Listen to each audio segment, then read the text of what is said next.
with their lives. Although there Hang was on. some ongoing This is neurological hilarious. damage, we'll This is funny. It all started in the winter of 1916 in Europe when patients began showing up in hospitals complaining of an extreme malaise, total lack of energy, and an overwhelming desire to sleep. Some showed other neurological symptoms as well, like tremors and palsies and hyperkinetic movements.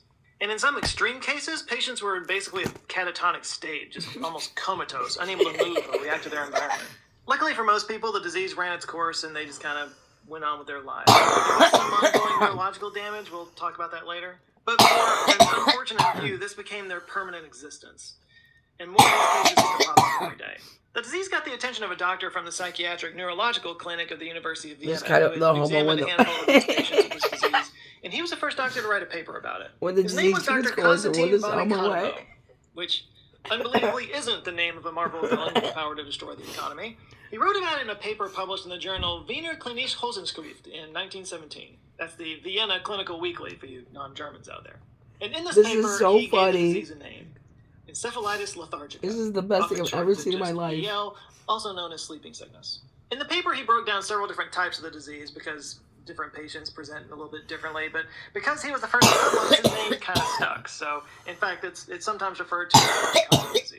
He was not the last person to publish on this disease, though, not by a long shot. The French physician René Cruchet was treating patients in a military psychiatric facility, and he published descriptions of the disease very soon after the Overall, there'd be about 9,000 papers published by EL by the mid-1920s. British epidemiologist Ian Cruikshank published a paper in 1918 that listed several other epidemics that looked a lot like EL in the past. He pointed out Germany's Kreibel-Krankheit in 1672-75, Raffania in Sweden in 1754-57, and the sweating sickness in England in 1485.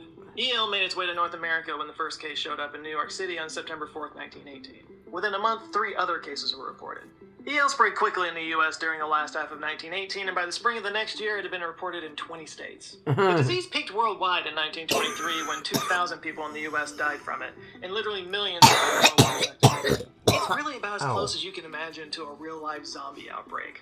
Hundreds of thousands of people lost the ability to walk, talk, function, the disease spreading further and further with nothing short of global domination in sight. And then around 1925, it just kind of stopped. Yeah. New cases stopped popping up Died, except for a stopped few, and died. here and there. Those that had it eventually overcame the disease, went on with their lives. The whole affair was almost completely forgotten. But a few things remained. 1, the question of what caused it. 2, the question of why it went away. And 3, a small number of people who unfortunately just didn't get over it and remained in a catatonic limbo. I know, this is so funny. It's called EL, Over like the decades, Rachel. doctors studied these surviving This patients is so looking for funny. clues of the disease's It's so origin cool. and pathology. And while most of it does remain a mystery, some patterns did mystery. emerge. Dr. von Economo classified EL into 3 forms: amniostatic akinetic, hyperkinetic, and somnolent ophthalmoplegic. The least common of these 3 is amniostatic akinetic. Oh. In these cases, people experience rigidity for extended periods, but they are aware of what's for happening. extended periods. Just their movements are very slow. Dr. von Economo wrote, quote, So funny. "To look at these patients, one would suppose them to be in a state of profound secondary dementia. Emotions are scarcely noticeable on the face, but they are mentally intact. The hyperkinetic form presented with a manic phase at the beginning, with involuntary, jerky movements in their faces, hips, and shoulders, and some vocalizations. But that's just the first phase. After that, they experience fatigue, restlessness, and weakness, which can last for several days. And during this phase, some of them experience hallucinations and nerve pain in their faces and limbs. But the most common form was the somnolent type of EL. Its characteristics included confusion, delirium, and feelings of being in a dazed state. Other signs are cranial nerve paralysis and an overwhelming desire to sleep. Now, one interesting link that did get made was between EL and Parkinsonism, which a lot of patients developed after the epidemic faded away. By the way, Parkinsonism is kind of a catch-all term for any neurological condition that Catch-all causes stiffness, term. tremors, and slowed movements. So yeah, a lot of these EL patients would recover, but then later develop this kind of Parkinsonism where they become mentally and physically exhausted, their limbs would become rigid, their It just posture kind is of bent, and faded their away. walking The unsteady. disease lived All of this would on. happen over the course of a few months. Now, this isn't the same as, say, Parkinson's disease. That presents way differently. So doctors started to call it post-encephalitic Parkinsonism, or PEP. Some of the differences between the two include PEP occurs at any age. Parkinson's occurs generally I under love age it. 50. PEP progresses rapidly, and in it spurts, was gone all of a Parkinson's kind of steadily sudden. progresses over time.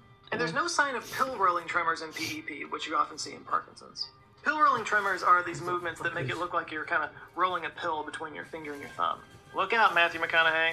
The majority of cases showed up during the 1920s, about 6 months to a year following the acute EL diagnosis. Now, some EL studies diagnosis, suggest that the back number of from patients Birmingham, with making a movie? Parkinsonian symptoms actually tripled For during this real. time. Since there were so many PEP cases in the 1920s and 30s, many doctors believed that EL caused Parkinsonism. EL Some even caused. thought that Parkinsonism would disappear completely when the EL generation died out. That EL would have been nice, generation. but that's not what happened. No, Many of them did die out over the years, many from complications from EL, many from the Parkinsonism, but some just kept on going, Parkinsonism. trapped in their faulty bodies year after year, with no answering sign. So jump ahead to the 1960s, where our story began, where a small group of these survivors This is resided so at the chronic funny. care facility in I've Beth heard it Abraham like Hospital 50 in New times. York. Kids out By the way, there. just a reminder of the timeline here, these patients had come down with this in the 20s. It was now the In the 1960s. So yeah, 4 decades had passed. Then in 1966, a new doctor came to work with these patients, a neurologist named Dr. Oliver Sacks. He just completed a residency in neuropathology at UCLA and was interested in exploring this and other neurological edge cases that he'd read about. When he first arrived on the ward, he described it like entering a museum or a waxwork gallery. As he would in his book, quote, "They would be conscious and aware, yet not fully awake. They would sit motionless and speechless all day in their chairs, totally lacking energy, impetus, initiative, motive, appetite, Impetus. affect, or desire. They registered what went on about them without active attention and we're with talking profound about indifference. dumb. They neither conveyed nor felt the feeling of life. They were as insubstantial as ghosts and passive as zombies." He said there were motionless people fixed in strange positions, and everything looked frozen. And that was kind of a characteristic of these patients. Like, if you raised a person's arm in the air and let go, they would just kind of hold it there until you moved it back down. People basically just acted like posable figures. They really were human statues. Before therapy, I blamed everyone else for my problems. After therapy, I realized that the biggest problem was me. Here's what unexpectedly happened. In session, my therapist and I would talk about setting goals and ways to accomplish those goals. Things like setting boundaries, taking chances, saving money, and I couldn't do it. In the past, I blamed my family for asking for too much, my partner for not giving more, and the world for my isolation. Therapy was teaching me ways to get what it is that I wanted and needed through my own behavior. But I was scared and inconsistent. There's my While sister. my She environment bakes and a loving cake. support was Yeah, she's a real important, I pretty was fucking in my tear own fucking way, winner, man. and I was afraid to change. Hey, go My fuck her, biggest man. problem You wasn't don't learning how to fucking tell fucking other anal people fuck, what I I'm sure you needed love and it. for them to listen. It was That's for so me to lie, know right? what it is that I needed and for me to listen. Therapy's wild. If you're ready to get started, check out BetterHelp. Yeah. It's the world's largest This is online a therapy queef later. platform. Fucking whore.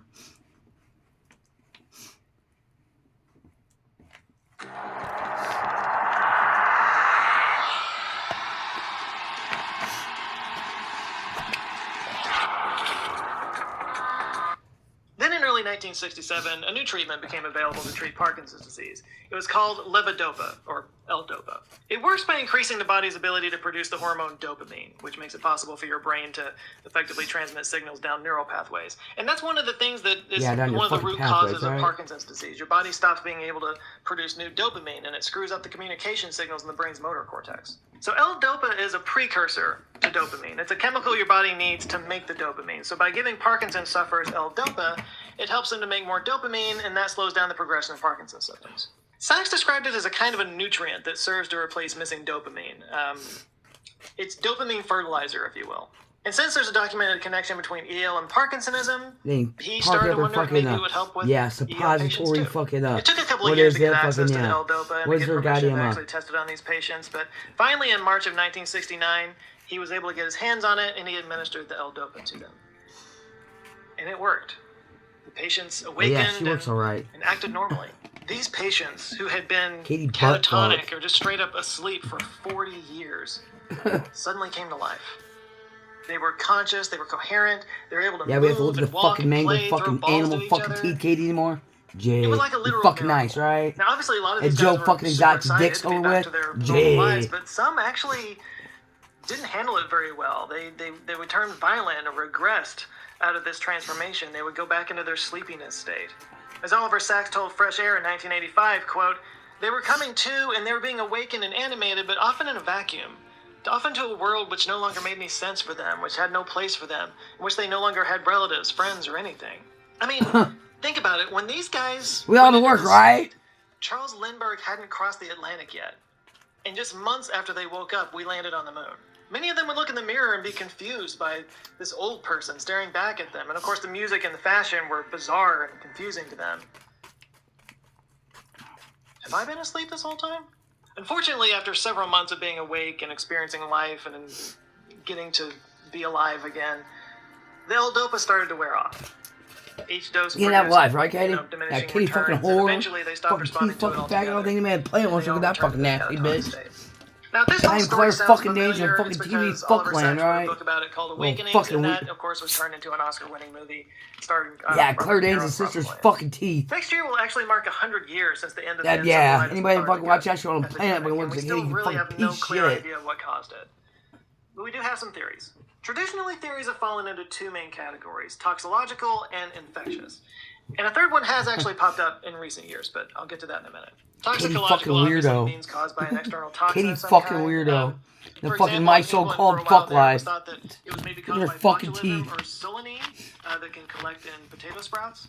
Now, Dr. Von Economo actually ruled out toxic causes like food poisoning early on because none of the patients had any gastrointestinal issues. He also ruled out typhoid, polio, syphilis, and poison gas. But what he did notice was that all the And patients she's had got flu-like syphilis, symptoms. alright. And since they were still coming out of the great influenza pandemic, he thought maybe it was an encephalitis created by the flu, like an influenza encephalitis. And there were previous instances of EL associated with flu epidemics. Unfortunately, studies showed that the brains of people who died from an influenza encephalitis had significant neuropathological differences than those who died from EL. How look like But fucking Dr. Katie Von fucking Economo teeth. still believed that My an infectious so-called virus fuck caused life, EL. alright? Now, there have been various studies that both prove and deny the influenza theory, so it's never been proven. But that would also explain why the disease suddenly went away about the same time as the influenza pandemic ended. Yeah, our So I did mention the influenzas are third goddamn fucking nasty, theory or fucking hypothesis fucking earlier, and blonde, that one was fucking proposed brown, in the early fucking 2000s. blonde shit, It fucking suggests Jace. that it was caused by Attached to a that fucking animal post-infectious teeth. autoimmune disorder. For specifically Yeah, the immune hyperkinetic fuck- form, researchers fuck your proposed order. antibodies against NMDA receptors. Without getting too in the weeds, NMDA is a receptor for the neurotransmitter glutamine. It stands for N-methyl D-aspartate, and it helps with neuroplasticity. So the idea is that the body's creating antibodies that are then attacking NMDA receptors, which kind of short-circuit It's really just the a brain. little This animal hypothesis fucking was raised put for forth fucking by Marilyn Russell Manson, Dale, a right? pediatric One in a neurologist fucking working in million, the UK in right? 2003. He was actually working with some EL patients, which, by the way, plot twist, there are still some cases that pop up here and there today. But he was working with around 20 patients or so when he noticed that more than half of them had experienced a sore throat caused by a rare form of strep just before they started suffering from Yeah, EL. strap And right, yet, jerk the tests showed fucker, that cut the NMDA fuckers out of a antibodies fucking were face, elevated right? in those patients, so he hypothesized that these antibodies may have mistakenly attacked the basal ganglia neurons. The problem is that studies that were performed during the original epidemic showed abnormalities in other parts of the brain, like the cerebral cortex. Later, in 2012, another study Hilarious. proposed that EL could be caused by an enterovirus, maybe even the poliovirus. Enteroviruses are made of RNA and protein, and they can enter the body through the gastrointestinal tract before attacking the nervous The EL, system. I They know can the also EL spread through the disease, air the EL and disease contaminate finally died out. surfaces. Anyway, the 2012 studies showed Try to virus-like all of it, yeah, particles in the it sounds like cytoplasm of the 80 now. nuclei of midbrain Cool, great. neurons in all classical EL So, cases studied. yeah, so They really also don't found look at the larger animal virus-like fucking disease no particles more. in modern EL cases. It should be noted that none of them were influenza particles. And while it is Yeah. considered a well-conducted survey, its results have not been replicated. And then And that that popped up, basically right? gets us caught up to today. Again, lots of theories, not a whole lot of answers. It might be easy to dismiss encephalitis lethargica as just a weird medical mystery from 100 years ago, but I think that would be a mistake. After all, as I just pointed out, there are still cases that pop up from time to time, just not in the epidemic numbers that we saw way back then. Although, that might not be the case anymore. Yeah, perhaps you've noticed that we've had a bit of a global pandemic ourselves in the last few years, and yeah, we're finding an alarming trend of post-pandemic symptoms that are Ow. eerily similar to the EL epidemic. EL According to the CDC, epidemic. 6% of the U.S. adult population is experiencing long COVID symptoms. It happened in That's 1976. actually down It's so from funny. previous years, which is a good thing, but that's still nearly 20 million people. Long COVID symptoms can range from lingering loss of smell and taste to extreme fatigue and mental fog. And according to a recent study,